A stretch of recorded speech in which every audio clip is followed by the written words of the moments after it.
Hello, and welcome to this new episode of Daughters of Narcissistic Mother podcast. I'm Matilda and I'm your host. I'm an inner transformation mentor supporting women in healing mother wounds through women's circles and through the one-on-one 10 weeks program. To know more about these offerings, check out my website, womenreclaimingtheirfullness.me. And also don't forget to sign up to the newsletter to know all about the upcoming membership and community, which will be launching early new year. So here we are at the end of another year, and I want to take time and check in with you and ask you, how are you? And I truly mean it. I really want to know, how are you? How are you at this point in time when we get bombarded with people loudly celebrating their successes for the year gone by and setting high and mighty goals for the one to come? How are you at this point with all the pressure that can be perceived at this time, the end of the year? I'm publishing this episode actually on New Year's Eve, and there can be so much pressure at this point about how we're gonna set ourselves up for the new year to come.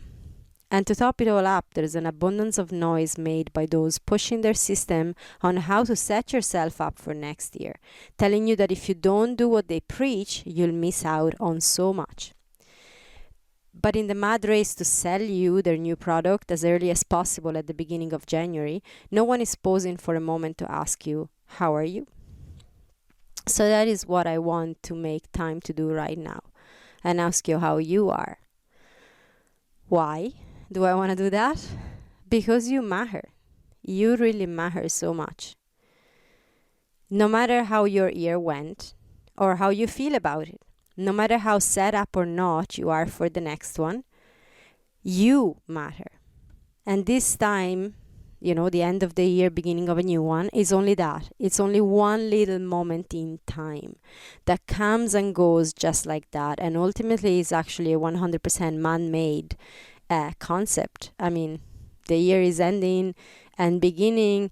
Lots of different cultures have their ending of the year at a different time and the beginning of the year at a different time. So it's like 100% a man-made concept, a society-accepted concept that tonight, the year 2024 is ending, and tomorrow, the year 2025 starts, but ultimately it's just a moment in time. But you're so much more important than that. As daughters of narcissistic mothers, we often forget about ourselves in our own personal battle to be enough, our own personal battle to survive, and to keep pleasing others so they'll stay around, they'll stick around. I personally have done that for a long time, and I still sometimes forget about myself. I forget to pause and ask myself, how are you? How am I? So how are you? I'd actually really love to hear from you in the comments. You're super welcome to answer that as openly as you feel like. How are you right now? And if you feel like sharing more, you are also welcome to send me an email at matilde@womenreclaimingtheirfullness.me. You're absolutely welcome to do that. How do you feel when you look back to the year gone by? Do you feel like you should have done better? And how do you feel when you look at the year ahead? Do you hear a big list of all the things you should be doing loud in your head? Or be preparing for, or set yourself up for, the goals you should be setting and all of that? Are you comparing your year with what others are recounting of theirs? Are you feeling like you only have a string of failures and mistakes to look back to while everyone else has a lot to celebrate? And if you're feeling any of this, I really, really get it. If you find it super challenging to make lists of resolutions and vision boards or future casting, I get it. At the same time, if all of that stuff works for you, that's wonderful too. So I'm not saying that those things are bad and that they're not useful tools at times, and that there isn't a value in looking back at the end of a cycle. Life is in cycles, shorter cycles or longer cycles depending, and these sort of end of the year, beginning of a new year can be viewed as that, the end of a cycle and the beginning of a new one. So if you're feeling like looking back, or if you're feeling like planning ahead, and if this feels actually helpful and empowering to you, that's absolutely wonderful. The issue is that very often, especially as daughters of narcissistic mothers, as women that have been through a lot from early childhood, there's a lot of conditioning, and we spoke tons about it on this podcast. So you can go back, even the episode of last week when we were talking about the wound of non-deserving.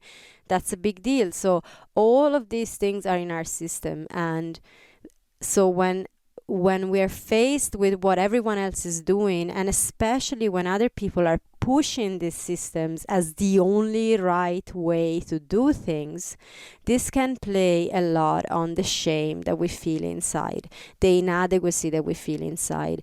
And very often we may feel like we're the only one that aren't able to do these things that obviously everyone else is doing so successfully, because of course that's all that they're sharing on their social media accounts. They're not going to share their mistakes. They're only going to share the good stuff. But that's what we see, and we get bombarded. And especially if they're trying to sell us products, of course they're going to make it sound like that is the only way. And if you are not feeling that that's going to work for you, or if you've tried and sort of failed to make it work for you and all of that, there is a high chance that you're going to feel really bad about it and inadequate. I take in future casting, for example, visualizing yourself in 1 year from now, or in 10 years from now. I want to use this as an example to tell you about my own personal experience. So my husband is a great fan of future casting. He loves visualizing where he will be in 1 year or in 10 years and all of that. It works for him. And that's great. I mean, I don't mind that it works for him. But he tried, of course, to rope me into this system. And years ago, he asked me, it was like, well, he does ask me every now and again, actually. And my answer, anyways, years ago was, 1 year? You're asking me to look at where I want to be in 1 year. I'm trying to get to Friday in one piece. No way I can tell you about 1 year from now. And that was like a very sincere answer, although we still laugh about it, when we still joke about the differences in approach that we have, my husband and I. But that was actually an answer that I gave him when I had gotten to the point where I accepted that that was not something that worked for me. At least not. I'm actually at a point where I can slowly begin to do that a little. But I really wasn't able years ago. And that answer, I'm trying to get to Friday one piece. Don't bother asking me where I'm going to be 1 year from now, and to start visualizing that. That's not happening. That's actually bringing a whole heap of very intense and uncomfortable emotions to the surface, which is great information, but I don't need to go lingering in that and go stalking that. But before that answer, so the years before that, my perceived inability to futurecast was something I felt bad about for a long time, because I could see how a lot of other people do it. Coaches use that all the time. My husband uses that all the time. And I've been in coaching circles, I've been in groups with high performance people and blah, blah. They all could do it and I couldn't. So I felt really, really bad. Everyone seemed to be able to do it, while I couldn't even bring myself to hope for something good coming my way. So that's to give you an example. And looking back on the year gone by and trying to celebrate, this was another thing that I definitely couldn't do. That felt even worse than future casting. I couldn't see anything good. I would only see what others did great, and admiration for others quickly turned into beating myself up, in comparing myself to others, and always, of course, coming up short. So if this is what happens to you at this time of the year, you are not alone in this. This is a challenging time for all daughters of narcissistic mothers. I hear that constantly with clients, with emails I received. And like I remember from last year when I published an episode on this topic, a little bit different, but on this topic, I got a lot of feedback that resonated quite a bit. So you are not alone in this at all, at all, at all. And you're not bad or broken if you only see the negatives, both past and future. To understand why this happens to us as daughters of narcissistic mothers, we need to speak about the negativity bias.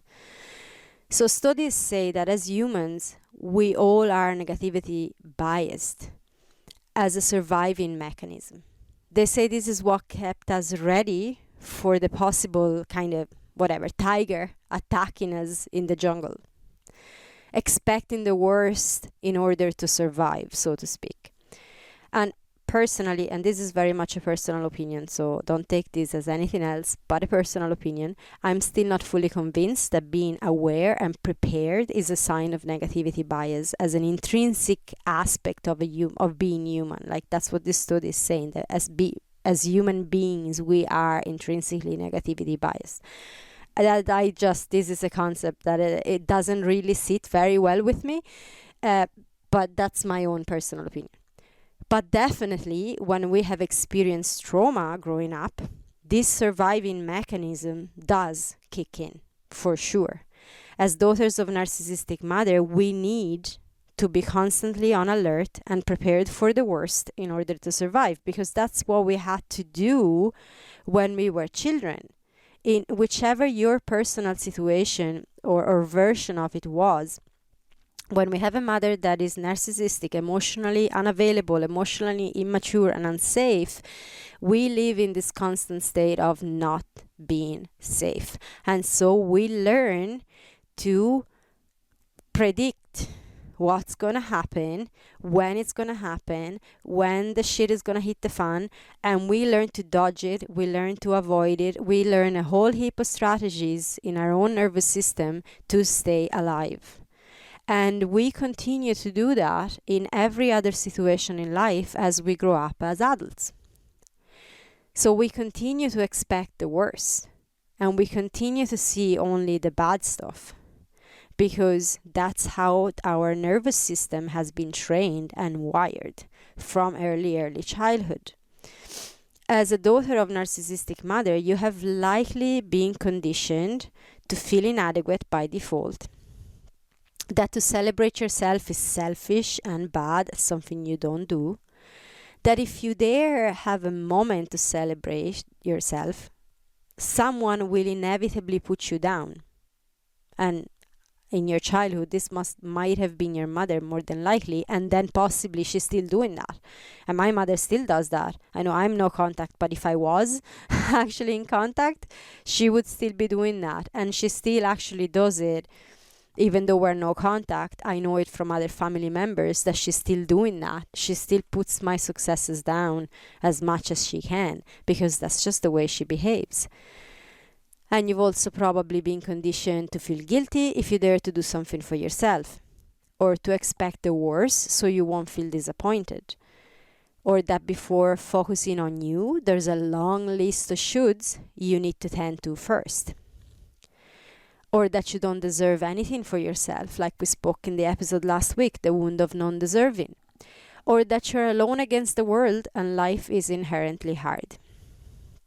So with this stellar conditioning, it is very natural to feel defeated at this time of the year. Looking back feels like shit. Looking forward, well, it's gonna be more shit, so why bother?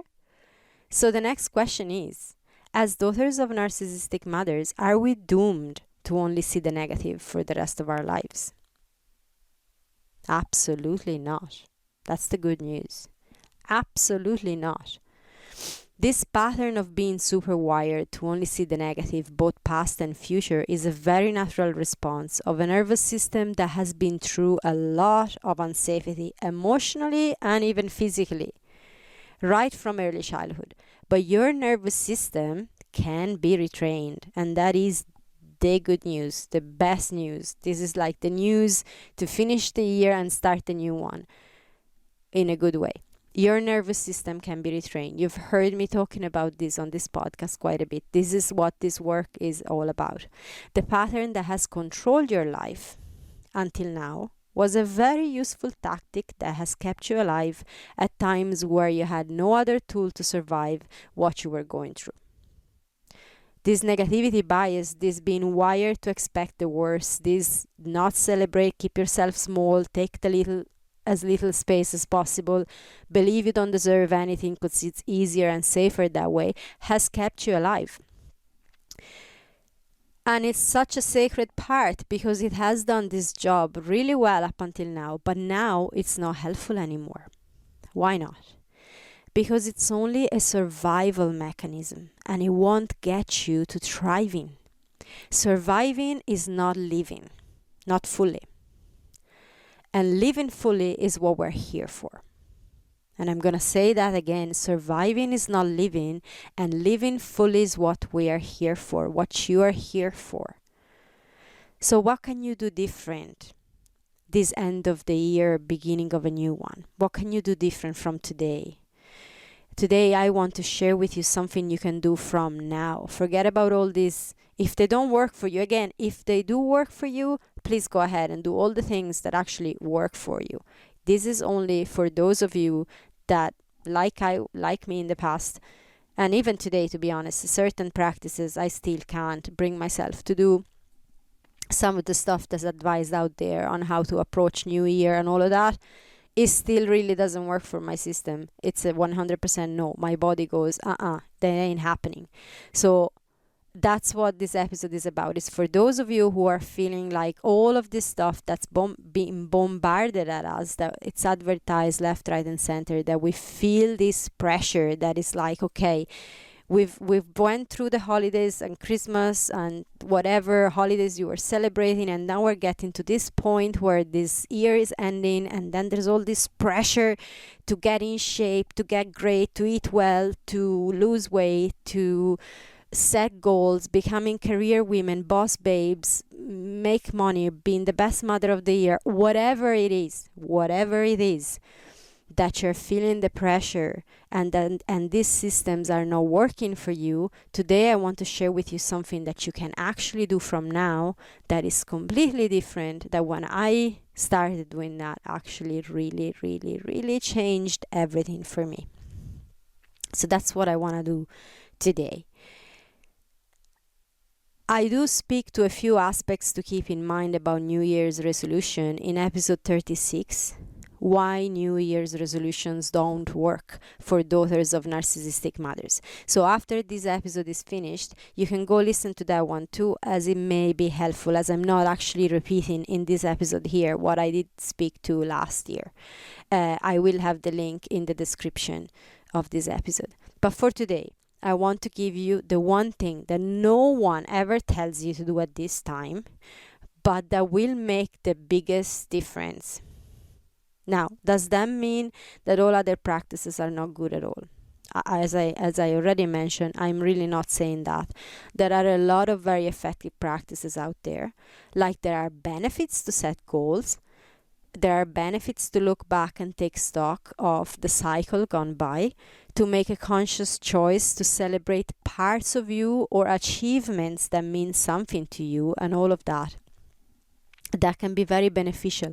With the right guidance, these practices can give you a lot of information and also support you moving forward. So I'm not denying any of that. But not always our nervous system is ready for all of that.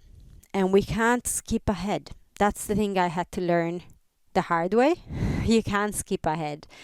If your nervous system isn't ready for something, you can't skip ahead and pretend, because it's going to catch up with you. And that's what happens when we do all this crazy New Year's resolution and we feel this mad rush of power and we feel like, yes, we can do this and all of that. But because it's not grounded in the body and your body is actually going, no, this is not going to work. Self-sabotage is going to kick in. You're actually going to start and stop. You're going to need so much willpower that there's no way you're going to be able to keep it going. It's all sort of bypassing and overriding and head-led kind of positivity, but it's not grounded in the body. It's not grounded in your deep inner wisdom.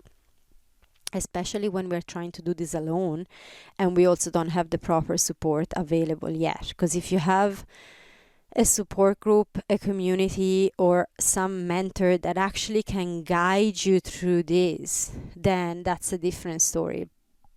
But when you're on your own doing this work, this particular New Year sort of transition on your own, and you're trying to apply all these tools that don't actually feel right for your nervous system, that gets very intense. So here is something you can do from now to create the biggest impact for your nervous system and begin to retrain it from now. And the key word is pause. Pause.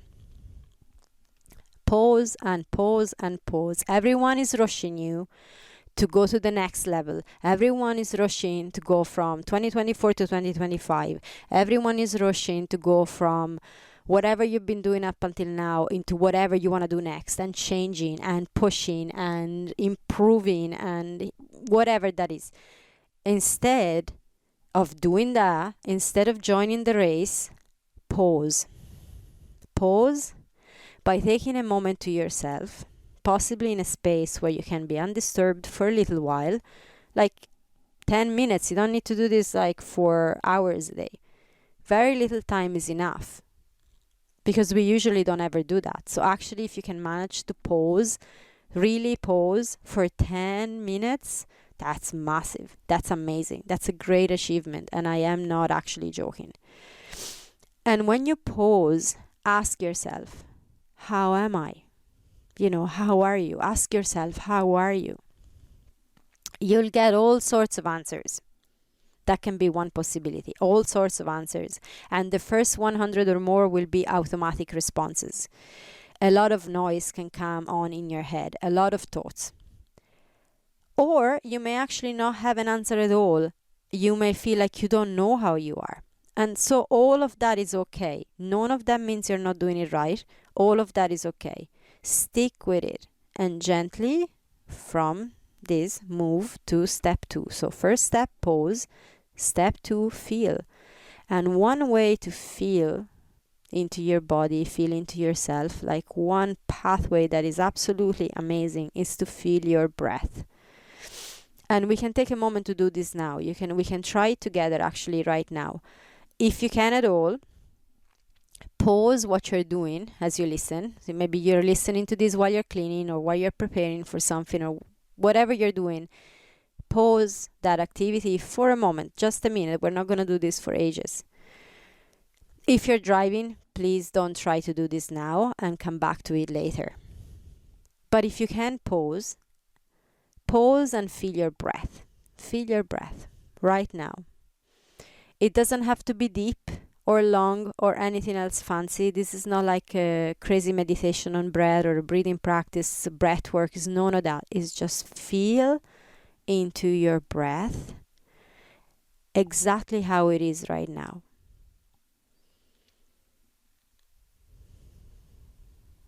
Exactly where it goes in your body. You may feel the movement of it in and out. It's in and out of your nose, maybe of your mouth. The expansion and contraction of your body as you breathe. Maybe your shoulders rise and fall as you breathe. Maybe your chest does. Maybe your belly expands. Whatever sensation, one breath at a time, feel into that. Feel into the breath.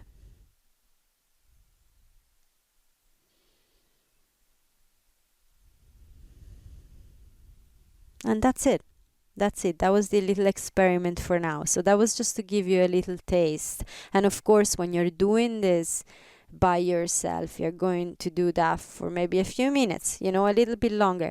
But that's all it is feeling into your breath. And when all that noise that's in your head, all those automatic responses want to come, all of that you just let them be there. You don't follow them, and you just keep breathing. Keep feeling your breath, feeling the sensation of your breath moving in and out at whatever rhythm. And it may slow down and get deeper as you do this, or it may not. It's okay. Either way, it doesn't matter. You're not trying to slow your breathing down. You are only feeling your breathing. Feeling your breathing. That's all it is. So first you pause, then you ask yourself, how are you? How are you? I want to know how you are to yourself. And then you feel your breath. And then after you've done a few minutes, that's your third step. After you've done a few minutes of feeling into your breath, ask the question again. Ask how are you again. And let the response emerge from within. And the response is going to be yours, unique to you. There's no one right or wrong response. There's no one way for this to come. It doesn't even have to be a positive response as in, oh, I'm great, I'm feeling so relaxed right now. It mightn't be that. You could be feeling frustrated. You could be feeling like absolute shit. You could be feeling like you want to bang your head on the wall. I do sometimes, for sure. Especially when I pause and feel into my body. There are times where I am way more upset than I actually thought I was. Okay, that's powerful information. So whatever the response is, try your best not to judge the response that comes, but take it as very precious information. Because in the racing of moving from one place to the next, of transitioning from one year to the next, and all the pressure, we're never stopping to actually feel into how we truly are. And that's where the information is. Because only when you know how you truly are, then you know what's your next step. I can't know that I need a nap if I can't pause to actually feel if I am genuinely tired. I could go on hours and hours with a background tiredness that I don't even know is there, just because I haven't paused and really felt into it. And 10 minutes nap would have actually sorted it for me hours ago. Now, this is a very basic example, but that's really what happens. We just race from one thing to the other, never actually fully checking in with ourselves, never pausing without phones, without podcasts, without Netflix, without anything, just pausing for a few minutes and then really checking in and go, this is how I'm feeling right now. And from there, this is what I need. So this practice, first step, pause. Then feel your breath. So you get all that noise to sort of settle because you're staying with your breath. And then third, ask again, how are you to yourself, and let the response emerge from within. And use that response as potent information to know what to do next. So if there's any practice that can change your life by doing it every day for a few minutes, this is it. And I am not kidding. I'm not here promoting anything or selling you anything. I'm just giving you this because this has changed my life. And I know that when I share this with clients, it always has an incredible impact. It's incredible what comes back.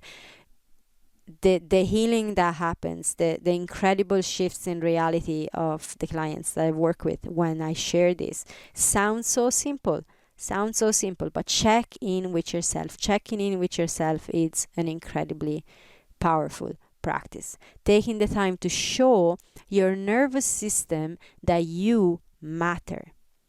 You matter and you deserve to be asked, how are you? And to be heard in your response. You know, we constantly hope and search for others to do this for us, to ask us how we are.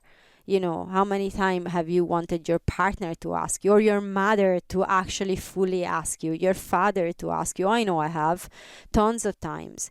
For them to ask me, not because they're trying to manipulate me, not because they want to hear me in the response that's best soothing off for them, or any of that, referring to my parents and my narcissistic mother first and foremost, that asking how I was or how I am, so that then she can just use that information to spin her manipulations and stuff, but to actually ask me how I am because I matter to her. How often have we hoped to get that from the outside?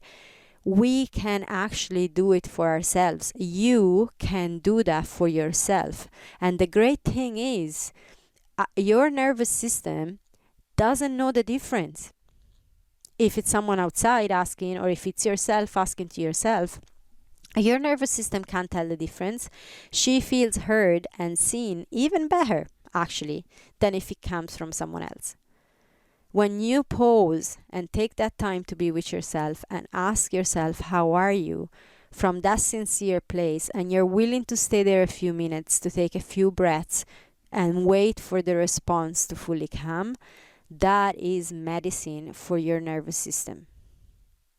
Your inner self, all the parts of you that don't usually feel seen and heard, with this practice, they're going to begin to feel seen and heard. And that's such medicine. It's great healing for your nervous system and retraining at the same time.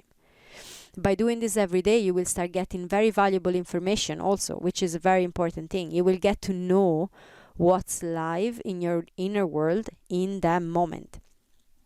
And this wealth of information is the fuel for what is or are the most empowering steps for you to take next. So if you're trying to feel into what are your next most empowering steps for the beginning of the year, well, you can't actually get those out of your head or out of your rational mind or out of a vision board that you've done because you think those are the things you should be doing, or things people are expecting of you, or things that would make you feel less inadequate because that's what society tells you you have to do. But if you actually pause and take a moment to get that information from within, and you do this every day, forgetting about the 1st of January, forgetting about what time of the year it is, you actually do this every day for a few minutes, you are gonna get such important information, and that is going to build the foundation for a completely new life, a life that you didn't even know was possible for you. So, yeah, that's all I've got for you today. I hope this is helpful, and I'd love to hear from you actually as you do this practice, how you feel, what comes up. If you find it challenging, if you have questions on how to do this, you're absolutely welcome to ask in the comments or reach out via emailing me at matilde@womenreclaimingtheirfullness.me. And yeah, with that, I am gonna wish you, because this episode is coming out on the 31st of December, whatever about what society says, I am still gonna wish you that the next year coming, the next cycle coming, is gonna be the one year where you actually get to live fully. You start reclaiming your life one step at a time, one little 10 minutes practice at a time.